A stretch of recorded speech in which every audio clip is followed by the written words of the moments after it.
attacked by 3 Mirage 3 fighter bombers. From the onset of the attack, the fighter bombers were jamming U.S. signals. Not only were they jamming U.S. signals specifically, they were also unmarked, the only unmarked aircraft in Israel's arsenal. The fighter bombers strafed the ships with their cannons, dropped conventional munitions and napalm on the ship, repeatedly from stem to stern. After the Mirages had done their work, the ship was hit by medium bomber Dassault missiles carrying napalm and other munitions like white phosphorus. The USS Liberty was then attacked by 3 Israeli torpedo boats bearing Israeli flags. The torpedo gunboats opened fire with high-caliber machine guns and launched torpedoes. A single torpedo struck the ship, blowing a hole in both sides, entering the ship and leaving a 30-foot exit hole when it exploded. Then the torpedo boats began strafing life rafts in the water, an international war crime. While all of this was happening, the oversized American flag flew clearly above the ship. The attack on the Liberty went on for hour after hour after hour. During the entire attack, the USS Liberty continually called the 6th Fleet that was nearby, begging for air support or rescue. 2 aircraft carriers in the Med responded by launching fighter aircraft. Unbelievably, they were recalled by the White House. Rear Admiral Geist, then commanding the carriers in the 6th Fleet, called Washington personally to confirm the recall order. Secretary of Defense McNamara came on the line, and then President Johnson himself told Geist, "I want that goddamn ship going to the bottom. No help. Recall the wings." Imagine being Admiral Geist begging the president to allow you to defend an American ship that's under attack and being told by him that he wants the ship going to the bottom. Despite the fact that the U.S. carriers withdrew their help, a Russian spy ship appeared and witnessed part of the attack. After 3 hours into the attack, the Israelis withdrew because there were witnesses, allowing the damaged USS Liberty to limp to safety. 40 years after the attack on the USS Liberty, we know exactly what happened. I've interviewed former chairman of the Joint Chiefs of Staff, Admiral Thomas Moore. I've interviewed the admirals that were on the line who heard what President Johnson said. I've even talked to the head JAG officer of the Navy who was ordered to falsify the reports and cover up what had really happened. One of the Israeli pilots has gone public as well, saying that 3 times he refused over his radio to headquarters to attack the ship, saying clearly that it was an American ship in international waters and an ally. He was ordered under threat of court-martial to engage the ship. In a nutshell, this is what happened. President Johnson had personal control over the ship, parked it in the Mediterranean, made a backroom deal with Israel to attack it with an order to kill all aboard. Then the attack on the ship was to be blamed on Egypt. The U.S. would enter the war and take over the entire Middle East. In the aftermath of the attack on the most highly decorated ship in U.S. history, the captain and his entire crew were told they would spend life in prison or be killed if they told anyone what happened. Captain William L. McGonigal was given the Congressional Medal of Honor in secret and told not to tell anyone that he had won the award.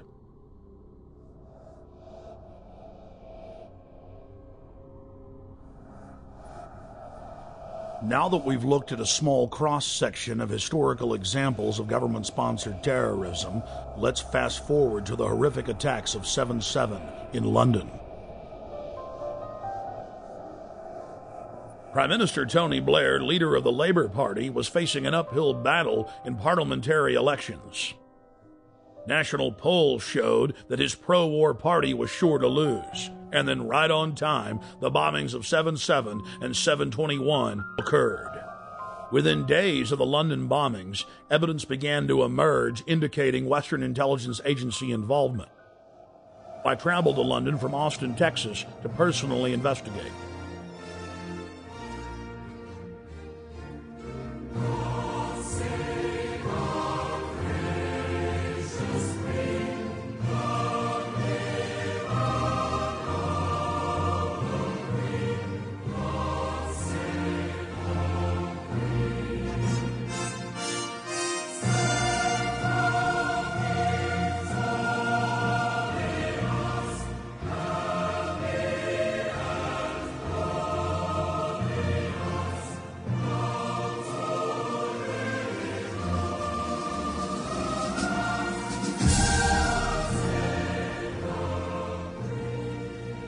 Once I arrived, I was met by Paul Joseph Watson and his brother Steve Watson, who are reporters for my news website, prisonplanet.com.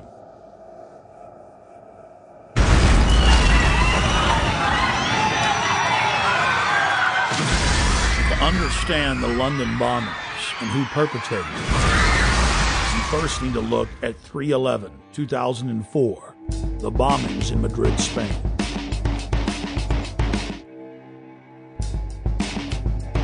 Years after the blast that rocked trains in the city of Madrid, Spain, the government admits that Al-Qaeda had no connection to the attacks.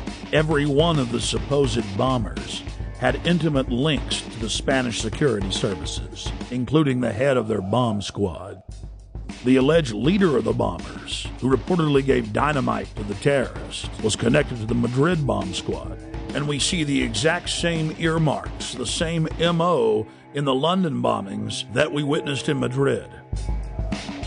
On the morning of July 7th, 2005, 3 trains and a city bus were ripped to pieces when 4 military-grade explosive devices detonated. At 8:50 a.m., 3 explosive devices simultaneously detonated on 3 separate trains.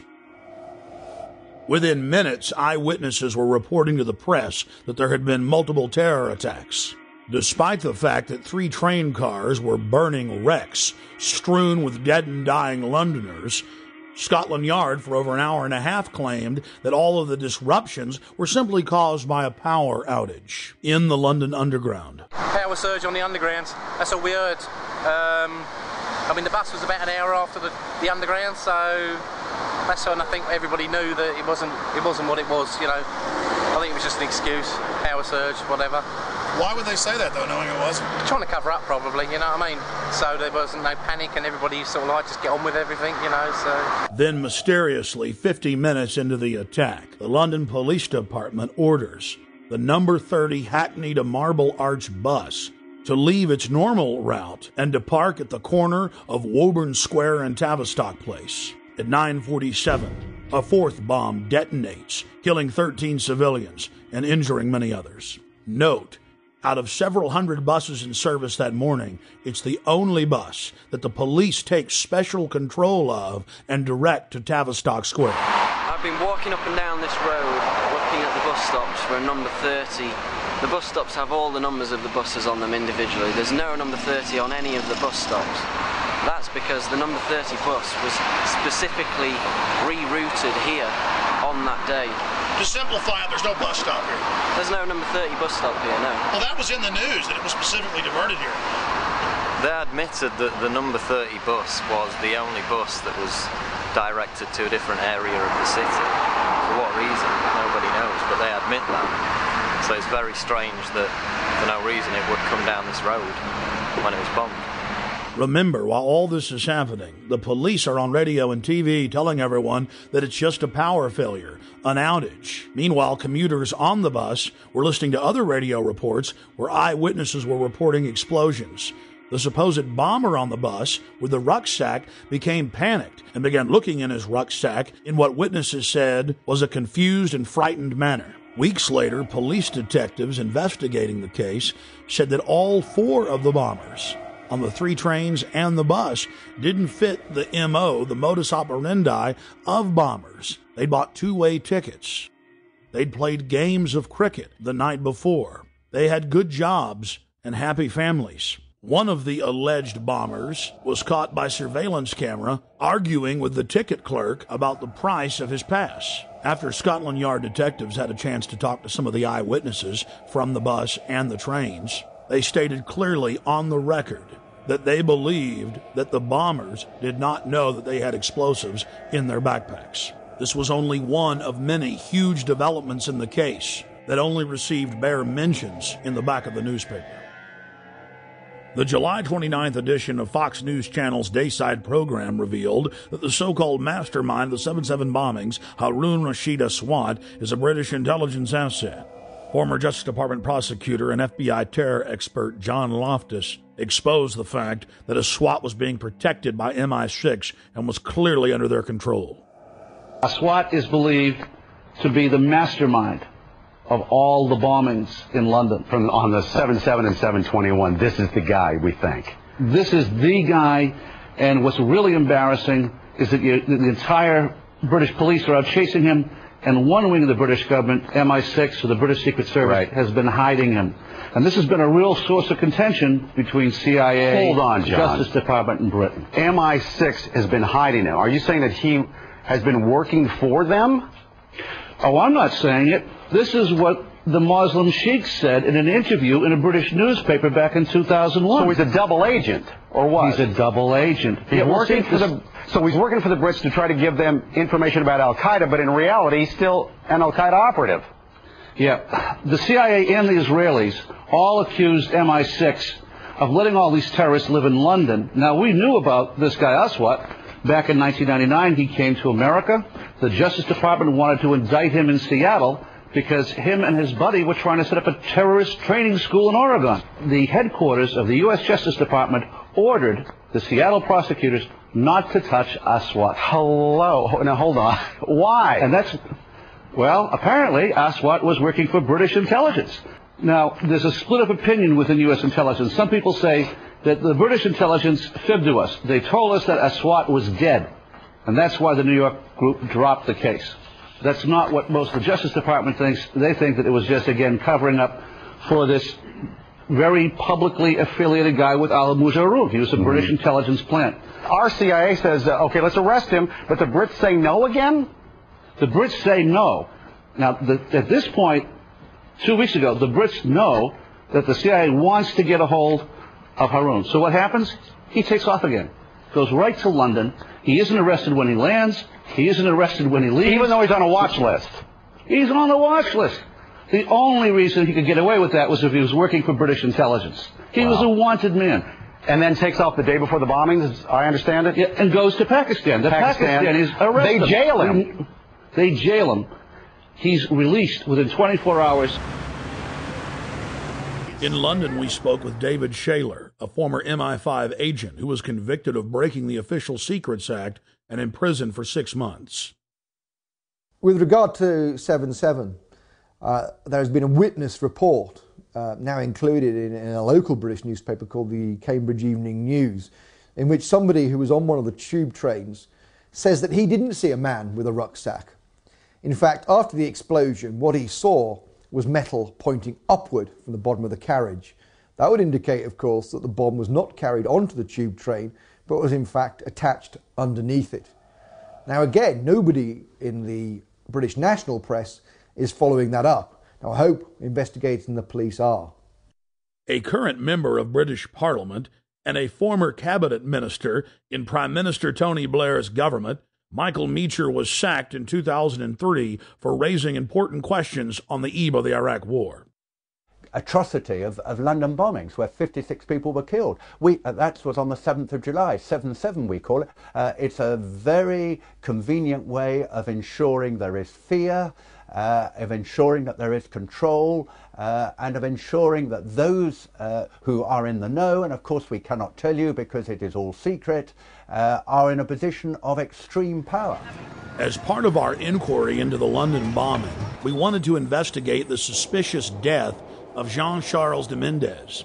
Within days of his brutal murder at the Stockwell tube station in the London Underground, evidence of a cover-up began to emerge.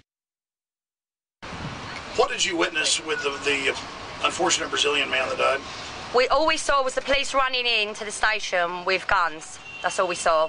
We didn't see anything else at all. And then after that, a couple of seconds after that, we were vacated down South Lambeth Road. That was all we saw. We didn't see anything else.